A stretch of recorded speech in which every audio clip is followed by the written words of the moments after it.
Boss, ang sarap naman yan. Biryani chicken.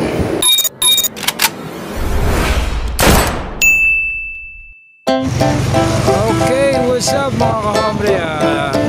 Pupunta tayo ngayon sa kaibigan ko, may-ari ng The Lobby. Salon yun at meron din biryani chicken. Tara. Yan, from 7-Eleven. Dito ginagawang kalsada. Ito, Picross Street. Malapit sa South Star ang kanyang negosyo. Yan, dito lang sa stoplight to, corner Bonnie.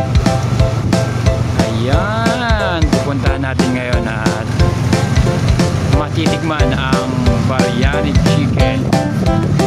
Mga gustong makatikim ng biryani chicken, punta lang kayo dito sa The Lobby. And shoutout kay Boss Brian. Ayan na, ito na yun, no? Ito na yun, pupunta tayo dito. Ayan. Ayan. Ayan si Boss Brian, no? Habang naghihintay kayo dito sa The Lobby, pwede kayong umorder ng roasted biryani chicken. 5 PM onwards, 380 pesos. Magkano yung Boss Brian? Magkano? 380 with 2 cups sa biryani rice. 2 cups. Yan. Sarap. Walang palama. Tikman mo. Bili ka na white chicken tsaka yan. Ayan.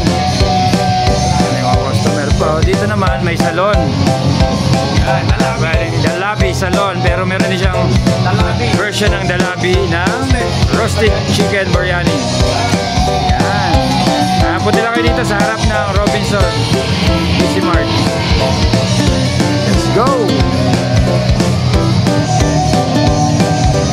Sarap! Hindi lang pang ulam, pang pulutan pa. Diba? Ayan, o.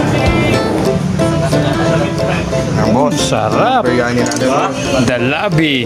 Yeah, The Lobby chicken. Chicken with... Wow! Eto na, kakainin na natin. Sarap. Kasama na rice ng pagbili niya. Opo,